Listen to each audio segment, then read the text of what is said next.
Hello student, स्वागत है आपका ज्ञान खजाना चैनल पर। आज हम शुरू करने जा रहे हैं CBSE NCERT class 8 SST chapter 1 का पार्ट 4 की वीडियो। यदि आपने इस चैप्टर की लास्ट 3 वीडियो नहीं देखी है तो उसका लिंक आपको डिस्क्रिप्शन में मिल जाएगा, या तो बच्चों फिर आप ऊपर राइट हैंड साइड पर भी क्लिक करके वीडियो देख सकते हैं। तो आइए शुरू करते हैं। फर्स्ट टॉपिक हम पढ़ने वाले हैं सीमेंट के बारे में। जो हमारे घर, स्कूल, हॉस्पिटल, सड़क, पुल और दूसरी बिल्डिंग्स होती है, उनका जो निर्माण होता है, उन्हें कैसे बिल्ड करा जाता है? सीमेंट की हेल्प से ही करा जाता है। आज के जीवन में, आज की लाइफ में तो हम बिना सीमेंट के अपना जीवन जो है मतलब सोच ही नहीं सकते कि कैसा होता। मगर जब सीमेंट को बनाया जाता है तो जब जो प्रोसेस होता है, जो प्रक्रिया होती है सीमेंट को बनाने की, उसमें बहुत अधिक धूल और प्रदूषण फैलता है। और ये जो धूल भरी हवा होती है, यह लोगों और जानवर दोनों के फेफड़ों को नुकसान पहुंचाती है। साथ ही पौधों की पत्तियों पर जो है ये जमा हो जाती है, और जिससे उनका जो पौधों का विकास होता है, डेवलपमेंट होती है, वो रुक जाती है। और इसके कारण जो है जल प्रदूषण, पानी का भी प्रदूषण होता है। इसलिए सरकार ने क्या करा है, सीमेंट कारखानों के लिए नए नियम बनाए हैं जिनका पालन करके प्रदूषण को कम किया जा सके। इस उदाहरण से हमें यह सीख मिलती है कि संसाधनों का उपयोग तो आवश्यक है, लेकिन जो हम उनका यूज़ कर रहे हैं वो यूज़ ऐसा होना चाहिए कि पर्यावरण को भी कोई नुकसान ना पहुँचे और इंसानों को भी कोई नुकसान ना पहुँचे।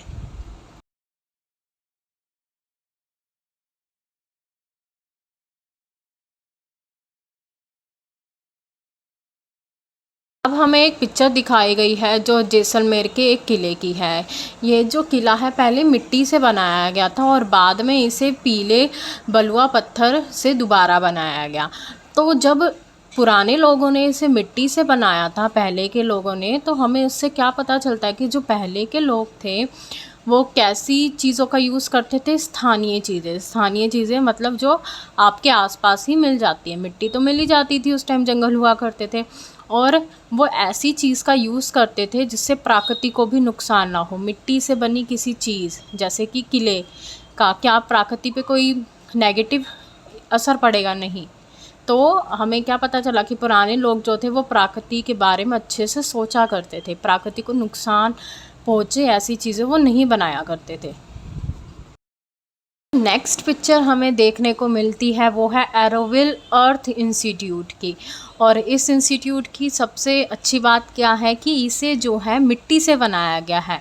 और ऐसा नहीं है इसमें पुरानी टेक्नोलॉजी का यूज़ करा गया है, इसमें नई आधुनिक टेक्नोलॉजी का यूज़ करके इसे मिट्टी से बनाया गया है, जिससे जो है पर्यावरण पे जो है गलत असर ना पड़े। तो हम क्या समझते हैं कि आज भी ऐसी टेक्नोलॉजी है जिसका हम उदाहरण ले सकते हैं और जिससे जो है पर्यावरण को कोई नुकसान नहीं पहुंचेगा, और हम जो है टिकाऊ चीज़ें भी जो है सफलतापूर्वक बना सकते हैं।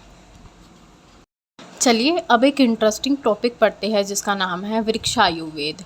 वृक्षायुर्वेद जो है भारत की एक प्राचीन विज्ञान की कला है, जिसमें पेड़ पौधों को ध्यान से रखना, उनकी देखभाल करना और खेती के सही तरीकों के बारे में बताया गया है। इसमें प्राकृतिक खेती को बढ़ावा दिया जाता है, मतलब जो भी हम खेती करेंगे उसमें हमें रासायनिक पदार्थों का कम यूज़ करना है, और ऐसा यूज़ करके हम क्या कर सकते हैं, प्रकृति के साथ संतुलन बनाए रख सकते हैं। साथ ही साथ इसमें फसल चक्र को अपनाने की एडवाइस, सलाह भी दी जाती है। अब ये फसल चक्र क्या है? फसल चक्र का मतलब होता है कि हर बार एक ही फसल उगाने के बजाय अलग अलग फसलें उगाई जाए। ठीक है, जैसे कि हमने पहले धान की खेती कर ली, फिर गेहूं की खेती कर ली, फिर आपने कोई सब्जी उगा ली, ठीक है, फिर रुई उगा ली। तो हर बार अलग अलग खेती करना क्या कहलाता है? फसल चक्र कहलाता है। इससे क्या रहता है, मिट्टी की उर्वरता बनी रहती है। उर्वरता मीन्स फर्टिलिटी, इंग्लिश में इसे क्या बोलते हैं? फर्टिलिटी बनी रहती है, उपजाऊपन जिसे हम बोल सकते हैं मिट्टी का उपजाऊपन बना रहता है। इसके अलावा मिश्रित खेती और प्राकृतिक तरीक़ों से हम कीड़ों को कैसे दूर रख सकते हैं, ये सारी चीज़ें भी इसमें सिखाई जाती हैं। इससे खेती अच्छी होती है, पर्यावरण को भी कोई नुकसान नहीं पहुंचता और प्राकृतिक संसाधनों का भी संरक्षण हो जाता है। चलिए अब पढ़ते हैं सिक्किम से एक परिकरण अध्ययन। इसमें हमें एक फैमिली के बारे में बताया गया है, प्रेमा की फैमिली, जो क्या करती है कि महंगे रासायनिक पदार्थों का यूज़ जो है अपने खेतों में करती है, जिसके कारण से खेतों को तो नुकसान पहुंच ही रहा है और उन पे जो है कर्ज़ भी काफ़ी बढ़ गया है। जब उनके राज्य में स्टेट ने, गवर्नमेंट ने क्या बोला कि आप लोगों को जैविक खेती अपनानी चाहिए, तब प्रेमा के परिवार ने भी क्या करा, चलो हम भी जैविक खेती जो है एक बारी करके देख लेते हैं। शुरुआत में जब उन्होंने जैविक खेती करनी शुरू करी तो उन्हें तुरंत ही सफलता नहीं मिल गई, तुरंत ही अच्छे रिज़ल्ट नहीं मिल गए, क्योंकि इतने साल से वो उस ज़मीन पे क्या कर रहे थे, फैक्ट्री से बने रसायनों के यूज़ कर रहे थे, जिसके कारण जो था फसल का उत्पादन जो था इतना अच्छा नहीं हो पा रहा था। तो क्या हुआ, अब धीरे धीरे क्या हो रहा है, मिट्टी जो है अपने आप को पुनर्जीवित कर रही है, ठीक है। जो वो क्षमता खो चुकी थी वो उसको वापस लेके आ रही है जैविक खेती के ज़रिए। तो जो उनका खेती का उत्पादन था और जो वो खेती कर रहे थे उससे सफलता मिलने में उनको टाइम लग गया। नेक्स्ट पिक्चर में हमें जैविक खेती के बारे में ही बताया गया है। इसमें बताया गया है कि हम प्राकृतिक तरीक़ों का यूज़ करके भी खेती बाड़ी कर सकते हैं और उसमें भी हम अच्छी फसल उगा सकते हैं, जिससे पर्यावरण की भी रक्षा होती है और हमारी जो है फसलें जो होती है वो भी क्वालिटी में अच्छी होती हैं। अभी हमने पढ़ा कि प्रेमा के परिवार ने जैविक खेती स्टार्ट कर दी। बच्चों, जैविक खेती को इंग्लिश में ऑर्गेनिक फार्मिंग बोलते हैं, मगर इसमें किया क्या जाता है इस पैराग्राफ में हम वो पढ़ेंगे। सबसे पहले उन्होंने अपने खेत में क्या करा, कंपोस्ट खाद का यूज़ करना चालू कर दिया। साथ में ही उन्होंने नीम और लहसुन से बने प्राकृतिक कीटनाशक का यूज़ करा। अब ये कीटनाशक क्या होते हैं, ये जो अलग अलग तरह के कीड़े होते हैं जो खेतों में जो भी पत्ते वगैरह सब्ज़ी वगैरह लगी होती है उनको खा जाते हैं, ये कीटनाशक उन कीड़ों को दूर रखते हैं। तो ये कीटनाशक किससे बनाए गए, नीम और लहसुन से बनाए गए। इससे उनके खेत में कई तरह की फसलों का उत्पादन जो था वो बढ़ने लगा, ठीक है। और कुछ ही सालों में उनके खेत में सब्जियां, फल, अदरक और मसाले जो थे वो अच्छी मात्रा में उगने लगे। जैविक होने के कारण इन पदार्थों को जो है बाज़ार में अच्छी कीमत मिलती है। मतलब जो फसल जैविक खेती से उगाई जाती है उसका प्राइस ज़्यादा होता है, वो महंगी होती हैं। और जो ऐसी फसलें जो ऐसे कीटनाशक की हेल्प से उगाई जाती है जो फैक्ट्री वगैरह में बनते हैं, तो वैसी फसलें सस्ती होती है और हमारे लिए हानिकारक भी होती हैं। साल 2016 में जो था, सिक्किम भारत का पहला ऐसा स्टेट बन गया जहाँ पर पूरी कृषि जो है जैविक तरीके से की जाती है। इसका एक और बड़ा लाभ ये हुआ कि वहाँ की जो जैव विविधता थी वो बढ़ गई और कई लाभदायक कीट और पक्षी भी वापस आने लगे। साथ ही जैविक खेती देखने के लिए बाहर से टूरिस्ट भी आने लगे, जिससे किसानों को और इनकम मिलनी चालू हो गई।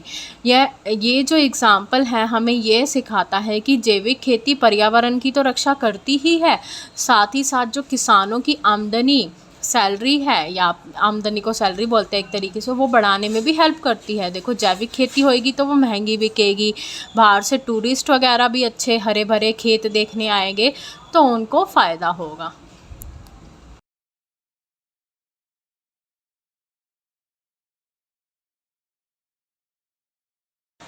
बच्चों, इस पिक्चर में हमें जो है राजस्थान का एक बहुत बड़ा सोलर प्लांट दिखाया गया है और ये दुनिया के सबसे बड़े सोलर प्लांट में से एक है।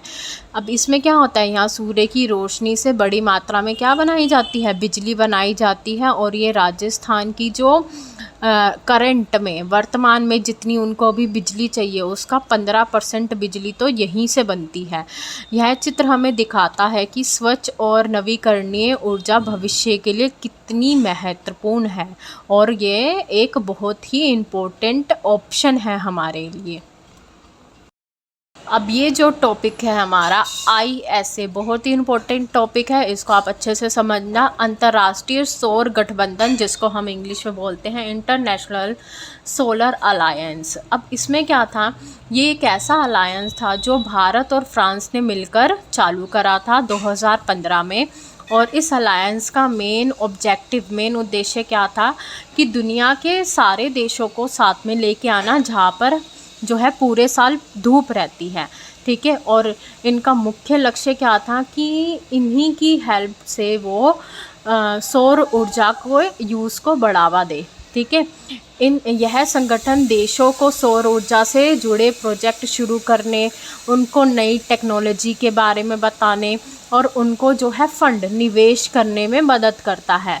कौन सा संगठन? ISA, ठीक है। मतलब अब ISA का मेन काम अगर पूछा जाएगा तो आप क्या बोल सकते हो कि दूसरे देशों को सौर प्रोजेक्ट चालू करने में, नई टेक्नोलॉजी देने में और उनको निवेश मतलब फंड पैसा देने में मदद करता है।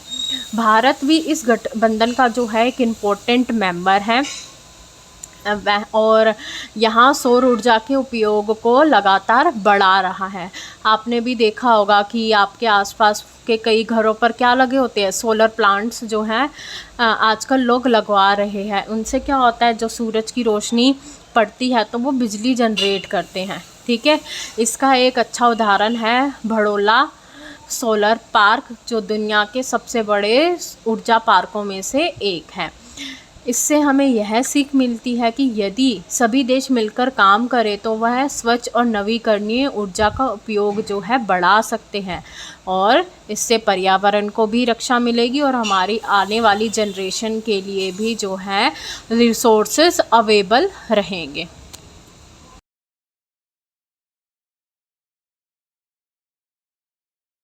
अब हमें जो पिक्चर दिखाई गई है वो कर्नाटक के रायचूर के सोलर प्लांट की है। यहाँ पर जो है हज़ारों सोलर पैनल लगे हुए हैं जिनसे जो है सूरज की रोशनी को बिजली में बदला जाता है। ऐसे सोलर प्लांट्स जो है प्रदूषण कम करते हैं और ऊर्जा को जो है वो स्वच्छ ऊर्जा को बढ़ाने में जो है महत्वपूर्ण भूमिका निभाते हैं। तो यहीं पर हमारा चैप्टर जो है ख़त्म होता है। तो आइए एक बारी जो है हम रीकैप कर लेते हैं, समरी देख लेते हैं कि हमने क्या पढ़ा। सबसे पहले हमने जाना कि प्राकृतिक संसाधन क्या होते हैं और वो हमारी लाइफ में क्यों इम्पोर्टेंट है, हमारे जीवन में क्यों इम्पोर्टेंट है। उसके बाद हमने संसाधन अभिशाप के बारे में पढ़ा, ठीक है। और इसमें हमें क्या बताया गया, यदि हम संसाधनों का यूज़ अच्छे से नहीं करेंगे तो हमारा जो विकास है वो नहीं होगा और फ्यूचर जनरेशन को भी संसाधन नहीं मिलेंगे। उसके बाद हमने क्या पढ़ा कि प्राकृतिक संसाधनों की को जिम्मेदारी और विवेकपूर्ण तरीके से यूज़ करना चाहिए।